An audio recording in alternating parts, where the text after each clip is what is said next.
चुनाव आयोग पे हमें शक है, चुनाव आयोग कभी भी गड़बड़ करा सकता है, जबकि वहाँ से 150 मशीनें अभी पकड़ी गई हैं। चुनाव आयोग एक दबाव में काम करता है। देखिए दबाव में सरकार के पूरा प्रशासन कर रहा है, चुनाव आयोग ही नहीं, पूरा प्रशासन ही कर रहा है। बीजेपी पे हम पे कोई भरोसा नहीं है बिल्कुल भी। वो दबाव बना के चुनाव आयोग पे कुछ भी फैसला करा सकती है। अब हम यहाँ क्यों खड़े हैं उसकी वजह है। उसकी वजह ये है कि सोनिया विहार में मनोज तिवारी आधे घंटे तक मतदान केंद्र के अंदर क्या करते हैं। उसकी वजह ये है कि असम में भाजपा कार्यकर्ता की गाड़ी में ईवीएम पकड़ी जाती है, चुनाव आयोग संज्ञान क्यों नहीं लेता है। प्रशासन पे जो है कोई भरोसा नहीं है, प्रशासन बिका हुआ है, प्रशासन खरीद रखा है सब। मैं तो दलितों से कहता हूँ, है दलितों, तुम्हारे अंदर नेक भी खून दलितों का है, तो भारतीय जनता पार्टी को पूरे देश के अंदर वोट मत देना। नमस्कार, मैं ज्योति यादव और आप देख रहे हैं उल्टा चश्मा। यूसी उत्तर पूर्वी दिल्ली में इस वक्त मेरी मौजूदगी है। हालांकि चुनाव यहां पर समाप्त हो गए हैं, 25 तारीख को मतदान हो गया है, लेकिन मतदान के बाद यहाँ क्या माहौल है, ये तमाम लोग जो आपको दिखाई दे रहे हैं ये यहाँ पर। उससे पहले आप एक नजर यहाँ डालिए, जनरल लोकसभा इलेक्शन 2024, यानी कि यहाँ पर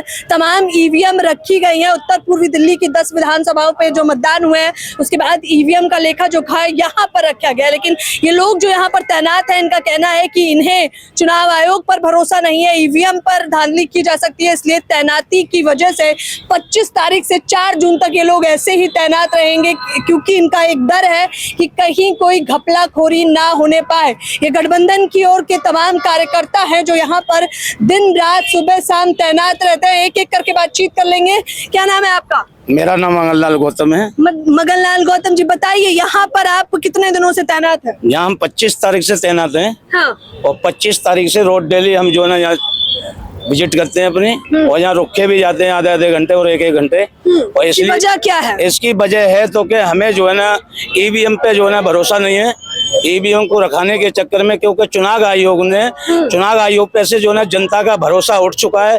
चुनाव आयोग निष्पक्ष जो है चुनाव नहीं कराना चाह रहा। कोई पता नहीं तो कि भारतीय जनता पार्टी के लोग अंदर बढ़ जाते हैं या नहीं बढ़ जाते हैं, क्योंकि चुनाव आयोग पे हमें भरोसा नहीं है, यहाँ के प्रशासन पे भरोसा नहीं है। हम मशीनों को रखाने के चक्कर में आते हैं, और मशीनें जो है जब तक वोटिंग नहीं खुलवाएगी तब तक हम यहाँ से जाएंगे नहीं। चुनाव आयोग ने तो पूरा आश्वासन दे दिया है कि निष्पक्ष चुनाव होंगे। जब चुनाव आयोग ने पूरा विश्वास दे दिया है, तो उत्तर प्रदेश में अभी जो है मशीनें 100 से 150 तक मशीनें पकड़ी गई हैं। वो कहाँ से आई? चुनाव आयोग ने अभी तक उसकी जांच कराई, चुनाव आयोग ने हमें पकड़े वो लोग, तो कि भाई ये मशीनें कहाँ से आई हैं। तो इसका मतलब है कि भारतीय जनता पार्टी की कोई दूसरी मशीनों बनाने की फैक्ट्री लगी हुई है, जो वहां से उठवाती है और मशीनों को दूसरी जगह प्रशासन के द्वारा फिट कराती है। अब की बात भारतीय जनता पार्टी किसी कीमत में केंद्र में सरकार नहीं बन सकती, जो कि ईमानदारी से चुनाव कराया जाए। तो 150 से ज्यादा सीट नहीं आ रही है भारतीय जनता पार्टी की पूरे उत्तर प्रदेश के अंदर, बाकी हमारे हिंदुस्तान के अंदर, पूरे हिंदुस्तान के अंदर 150 से ज्यादा सीट नहीं आ रही है। जो नरेंद्र मोदी जी हेरा फेरी ना कराए, तो क्योंकि प्रशासन पे जो कोई भरोसा नहीं है, प्रशासन बिका हुआ है, प्रशासन खरीद रखा है सब। तो आप कह रहे हैं 400 पार का नारा एकदम खोखला है? 400 पार का नारा खोखला है। 150 सीट आ रही है, 150। हाँ। सारा इंडिया गठबंधन जीत के जा रहा है चारों तरफ से। 7 की 7 सीट तो दिल्ली की जीत रहे हैं हम, इंडिया गठबंधन। हाँ। हम तो जनता है, हमने तो वोट दिया है। तो आप जब कह रहे हैं कि आप जीत रहे हैं, तो फिर यहाँ तैनात होने क्यों? इसलिए कि हमें प्रशासन पे विश्वास नहीं, भरोसा नहीं है। हाँ। चुनाव आयोग पे हमें शक है, चुनाव आयोग कभी भी गड़बड़ करा सकता है, जबकि वहां से 150 मशीनें अभी पकड़ी गई हैं। रोज डेली उस पर टीवी पे चल रहा है, दबादब चल रहा है, सारे फेसबुक पे चल रहा है लोगों की पे। तो उन मशीनों का अभी तक पकड़ पूछा गया कि भाई ये मशीनें कहाँ से लेके आए तुम? हाँ। नहीं पूछा गया। उससे मशीनें लेके प्रशासन ने जमा तो कर ली, फिर उसको जेल नहीं भेजा गया। क्यों नहीं भेजा गया जेल? जेल भेजना चाहिए था ना उसे, उस पे जेल भेजना चाहिए था। कम से कम न तो 20 साल की सजा सुना करके जेल भेजना चाहिए था उसे। क्या कह रहे हैं आप? क्योंकि देखिए सोशल मीडिया पर एक वीडियो तिवारी जी का, मनोज तिवारी जी का जमकर वायरल हो रहा है, जिसमें देखा जा रहा है कि वो करावल नगर सोनिया विहार गए हैं और वहां पर तमाम लोग उनके खिलाफ मुर्दाबाद के नारे लगा रहे हैं। हाँ, क्या कह रहे हैं? जैसा की आपने अभी बात हुई, हाँ, ये हमारा इलेक्शन कमीशन जो चुनाव आयोग ने वोटों का आंकड़ा कुछ और दिखाया, जबकि कुछ और पहले और दिखाया, बाद में कुछ और दिखा रहे हैं। इससे ये पता चलता है कि जो हमारे वोट का हेरा फेरी जो बढ़ के बता रहे हैं, उस पे जो सुप्रीम कोर्ट ने बोला कि ये आंकड़ा कुछ और है, अब आंकड़ा आप कहाँ से दे, अभी तक क्यों नहीं दिया पूरा आंकड़ा। तो उस आंकड़े से ये लगता है कि उस आंकड़े से बढ़ा करके जिताने का काम करेंगे। तो अभी सुप्रीम कोर्ट के अधीन जो है वो फैसला आना था। जो चुनाव आयोग ने कहा कि अभी हम वो जानकारी साझा नहीं करना साझा नहीं करेंगे, ऐसा क्यों? हाँ। इसका मतलब कहीं कहीं दाल में काला है ना, कहीं में कहीं दाल में काला है। भाई जो हमारा धरातल पे आया था पहला कि इतने हमारे वोटर्स हैं, फिर बाद में वो चुनाव बता रहा नहीं इतने नहीं इतने हैं, क्यों? तो कहीं कहीं आप लोग भी जानते हो, मीडिया वाले हो, आपके द्वारा ही हम सबको पता चलता है, ऐसा तो नहीं हम समझाते हैं। तो कहीं कहीं प्रशासन का ही खेल है।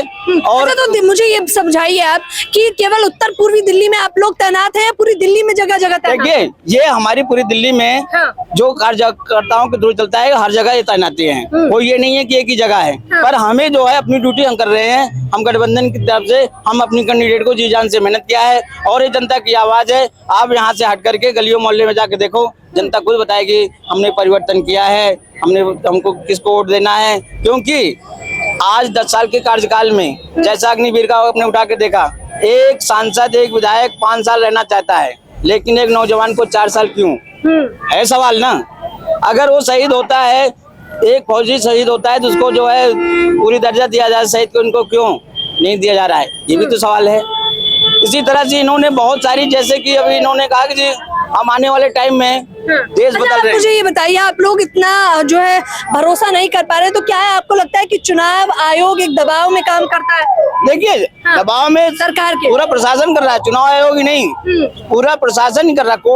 कोर्ट भी जो है ना दबाव में काम कर रहा है। आज हमारे पास उत्तर ये जो है दिल्ली के उप मुख्यमंत्री मनीष सिसोदिया जी, ये क्या कहते हैं हेल्थ मिनिस्टर, जो हमारे ऐसे कई हमारे जो है नेता बंद हैं, आज तक उन पे कोई आरोप नहीं सिद्ध हुआ, लेकिन फिर भी सुप्रीम कोर्ट या हाई कोर्ट उन पे क्यों नहीं फैसला दे रहा है?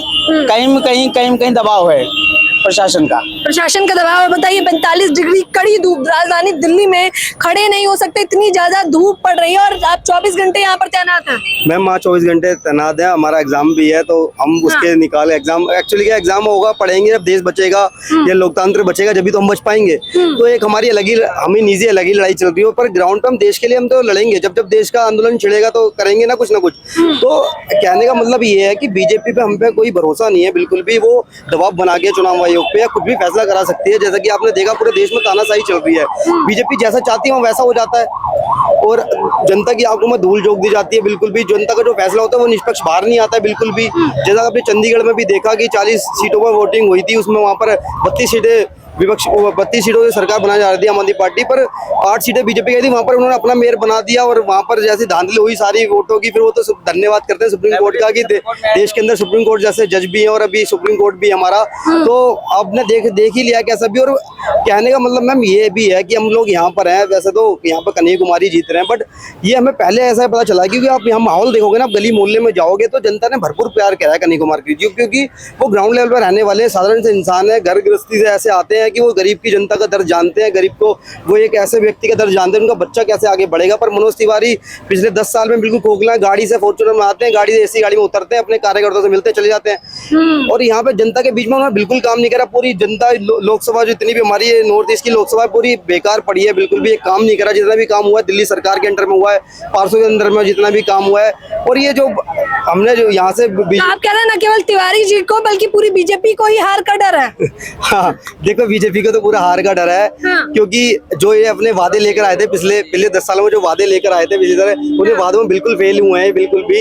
अब आप देखिए कि इन्होंने जो वादे रखे थे, 100 स्मार्ट सिटी रखे थे, 2 करोड़ नौकरियां रखी थी, 10 लाख खाते में रखे थे और बतेरे सारी इतनी लंबी चौड़ी लिस्ट है। ये चुनाव वो उन मुद्दों पर क्यों नहीं लड़ पाई है? ये क्यों कह रहे हैं मंगलसूत्र की बात कर रहे हैं, क्यों मछली की बात कर रहे हैं? क्योंकि अरे यहाँ की जनता ने वोट दिया था। जब आसम में इतनी आगजनी हो मणिपुर में इतनी आगजनी हो जाती है, हमारी बहन बेटियों को नंगा करा जाता है, उन्हें जलाया जाता है, तो उनकी क्यों नहीं आवाज निकलती? यहाँ की भारतीय जनता पार्टी का वोट दिया था ना, बहुमत से भेजा था संसद में। पहुंचे भी नहीं। जब उसके लड़की को नंगा करके सड़क पे दौड़ाया गया और वहाँ पे जो ना फिर उसको आग लगा के जला दिया गया और उस लड़की की तरफ से ना तो नरेंद्र मोदी जी पहुंचे, ना नरेंद्र मोदी का कोई चिमचा पहुंचा। क्यों नहीं? हमारे देश की बहन बेटियों की सरेआम इज्जत नीलाम हो गई और न तो प्रधानमंत्री पहुंचा, न अमित शाह पहुंचा। हिंदू कहते हो ना तुम, हिंदू की तो बेटी थी वो, तब तो वो दलित की बेटी को नंगा दौड़ाया जा रहा था ना। आज मैं तो दलितों से कहता हूँ कि है दलितों, तुम्हारे अंदर नेक भी खून दलितों का है, तो भारतीय जनता पार्टी को पूरे देश के अंदर वोट मत देना कहीं पर भी।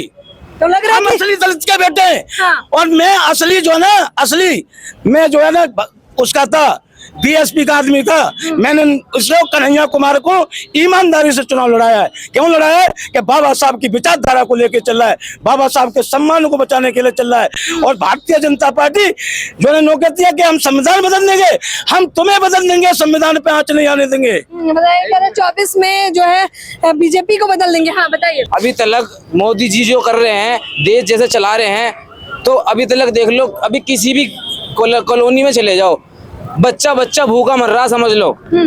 टाइम से ना गरीब जो है ना उनके घर टाइम से राशन पहुंचता है, ना हर जगह भ्रष्टाचारी रिश्वतखोरी हर जगह यही चल रही है। क्या फायदा मोदी सरकार जी की, मोदी जी को हम वोट दें, क्या फायदा? कुछ फायदा तो हो ही नहीं रहा।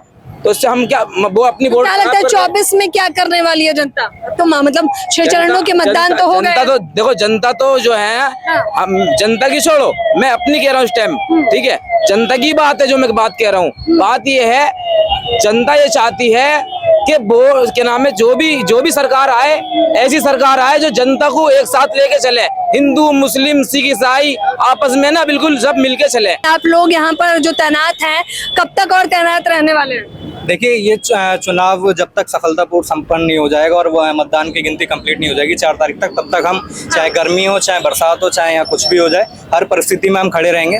और रही बात कि भाजपा को क्यों डर है, तो भाजपा के डर तो उसी दिन हो गया था जब उन्होंने 7 में से 6 प्रत्याशी चेंज करे दिल्ली के। तो उसी दिन उन्हें पता चल गया था कि ये 6 प्रत्याशी तो हमारे नाकार आए और एक बचा है, वो जनता के लिए छोड़ दिया था, जनता बदल देगी। 6 तो भाजपा ने बदल ही दिए थे, एक की जिम्मेदारी जनता को दे दी थी, वो जनता ने भी बखूबी निभा दी है 25 तारीख को वोट डालकर। और वो 4 तारीख को वो भी बदलने वाली है।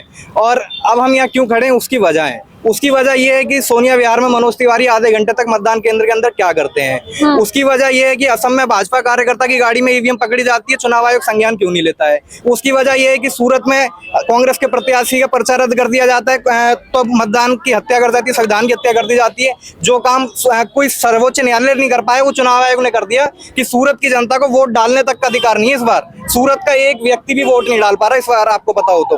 क्यों? क्योंकि उनसे, और कहते हैं कि वहाँ पर्चे में कमी थी, पर्चे में कमी थी तो नोटा भी तो था, वहाँ की जनता नोटा को दबा देती। और आपको पता होगा, नोटा अगर कैंडिडेट से ज्यादा वोट लिया है तो दोबारा मतदान होता है वहाँ पे। तो आपने तो पब्लिक को नोटा पे वोट डालने का भी अधिकार नहीं दिया, नोटा और बीजेपी के कैंडिडेट ही खड़ा कर देते अगर नहीं था कोई वहाँ पे दूसरा प्रत्याशी। खैर, हम उससे भी अगर समझौता कर लें तो फिर जो चीफ इलेक्शन ऑफिसर है, इनको चेंज क्यों करा गया जब ये चुनाव की तारीखों का ऐलान हो रहा था? खुद ही इस्तीफा दे दिया, खुद ही हट गए अपने कार्य से। खुद ही इस्तीफा कोई नहीं देता। जब इतना बड़ा परिवार होता है तो दबाव होता है और दबाव के तहत इस्तीफा दिलाया जाता है। और उसमें जो सर्वोच्च न्यायालय का एक अधिकारी बैठते थे, उनको भी हटा के अब भाजपा ने अपने केंद्रीय मंत्री को लगा दिया हो, तो ये हेर फेर करना क्यों जरूरी था? जब इलेक्ट्रल बॉन्ड आते हैं तो इलेक्ट्रल बॉन्ड SBI कहता है कि हम चुनाव के बाद देंगे, तब उन्हें सुप्रीम कोर्ट की फटकार पड़ती है तो पहले देते हैं। और उन्हें पता चलता है कि जो ये हिंदू रक्षा पार्टी बनती है, ये तो बीफ बेचने वाली पार्टियों से भी चंदा लिया जा रहा है। तो उससे ही पता चल गया कि कितने बड़े हिंदू रक्षक हैं।